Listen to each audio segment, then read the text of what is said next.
சொல்லுங்க. Bajaj office madam. Bajaj office இல்ல commissioner office madam. Commissioner ஆபீஸ்ல இருந்து எஸ்ஐ தமிழ் சொல்லி பேசுங்க. நீங்க யாரு மேடம்? பாண்டிச்சேரியில இருந்து நேரு எம்எல்ஏ சார் ஆபீஸ்ல இருந்து பேசுறோம். புரியலங்க. பாண்டிச்சேரியில இருந்து நேரு எம்எல்ஏ சார் ஆபீஸ்ல இருந்து பேசுறோம் மேடம். எம்எல்ஏ ஆபீஸ்ல இருந்து பேசுறீங்க. சொல்லுங்க. எம்எல்ஏ சார் பேசுனாரு, இதை கொடுக்குறேன் மேடம். புரியலங்க. ஹலோ, சொல்லுங்கப்பா, கேக்குது. ஆமா, நான் நேரு எம்எல்ஏ பேசுறேன். ஒண்ணும் இல்ல, ஹேமலாதான்னு சொல்லிட்டு அவங்க வந்து பாண்டிச்சேரிங்களா? சொல்லுங்க. ஆமா ஆமா, அவங்க வந்து ஒரு போன் லோன்ல எடுத்துக்கிறாங்க இது பஜாஜ் பைனான்ஸ்ல. அது ஏதோ அவங்களுக்கு ஒரு மணி நேரத்துல 2 மணி நேரத்துல பணம் கட்டலனாக்கா அவங்கள கேஸ் போட்டு உள்ள தள்ளுவா அப்படின்னு சொல்லிட்டு. அவங்கள பாத்தீங்கன்னா பணம் கட்ட சொல்லி லைனுக்கு வரல, சரிங்களா? எனக்கு வந்திருக்கிறது அரெஸ்ட் வாரண்ட் மட்டும் தான் வந்துச்சு. ரெஸ்பான்ஸாக தான் கேஸ் என்றதால சிவில் கேஸா வந்திருக்கு. அது இப்ப வந்து இது கோர்ட் மூலியமா வந்துருக்குங்களா?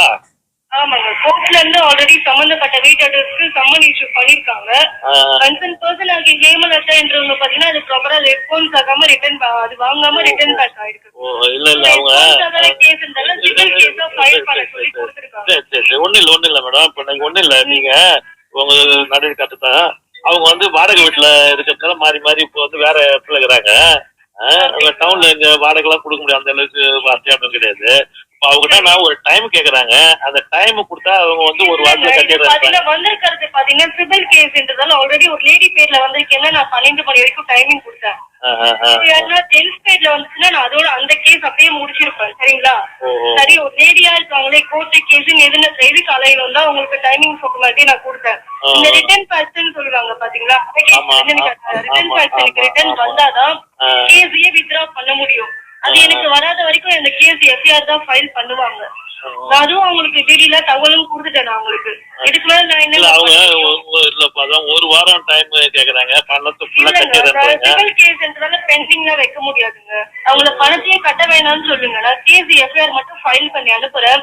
அவங்கள லீகலாவே பாத்துக்க சொல்லுங்க, சரிங்களா?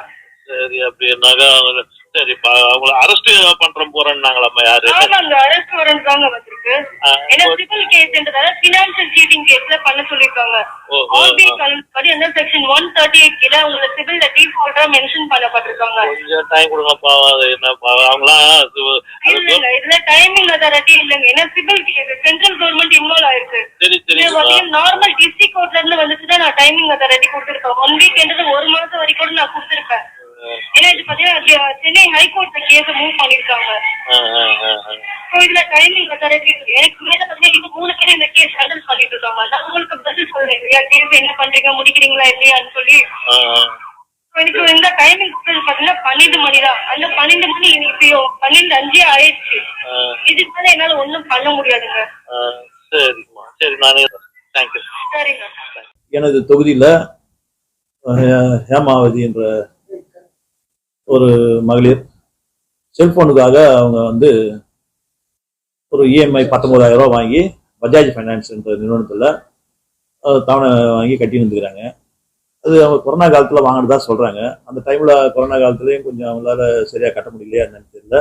ரெண்டாவது வந்து அவங்க வீட்டுக்காரருக்கு மூட்டு ஆப்ரேஷன் பண்ணதுனாலையும் குழந்தை உடம்பு சரியில்லாததுனாலையும் அவங்க எப்போல்லாம் காசு கிடைக்குதோ அப்போல்லாம் கொஞ்சம் கட்டிக்கணும் வந்துக்கிறாங்க. திடீர்னு உங்க மேலே கேஸ் போட்டாச்சு, எஸ்பி ஆஃபீஸில் கம்ப்ளைண்ட் கொடுத்தாச்சு, கோர்ட் ஆர்டர் வந்துச்சு உங்கள் பேரில் சீட்டிங் வழக்கு, அதனால் நீங்கள் பணத்தை இன்னைக்கு 12 மணிக்குள்ளே கட்டலைன்னாக்கா உங்களை அரெஸ்ட் பண்ணுவாங்க, புயல் சரியில் அடிச்சிடுவாங்க அப்படின்னு சொல்லிட்டு தமிழ்நாடு கமிஷனர் ஆஃபீஸ்லேருந்து அவங்களுக்கு பேசுகிற மாதிரி ஒரு தகவல் அவங்களுக்கு சொல்லிக்கிறாங்க. அது அந்த அம்மா பயந்து போய் எங்களை இவ்வளோ கஷ்டமாக இருக்கிறோம், நாங்கள் இந்த நேரத்தில் எங்களை வந்து இன்னைக்கே கட்டலைனாக்கா அரெஸ்ட் பண்ணுறோன்னு சொல்கிறாங்க, நீங்கள் ஏதாவது கொஞ்சம் பேசி எங்களுக்கு டைம் வாங்கி கொடுங்க அப்படின்ற ஒரு இடத்துல நம்ம சொல்லக்குள்ள நான் அந்த சம்மந்தப்பட்ட நம்பருக்கு வாங்கி ஃபோன் பண்ணுறேன்.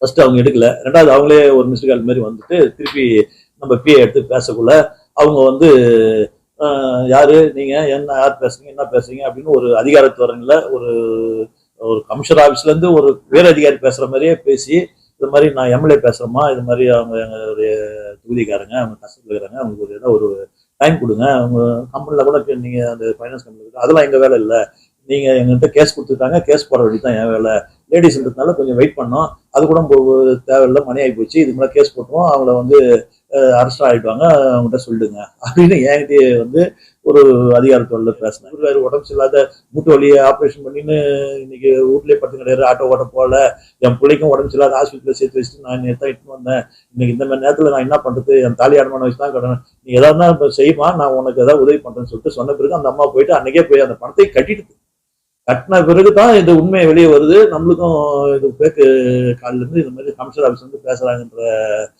இதுவும் இத மாதிரி ஒருத்தவங்களுக்கு நடக்கக்கூடாதுன்றது.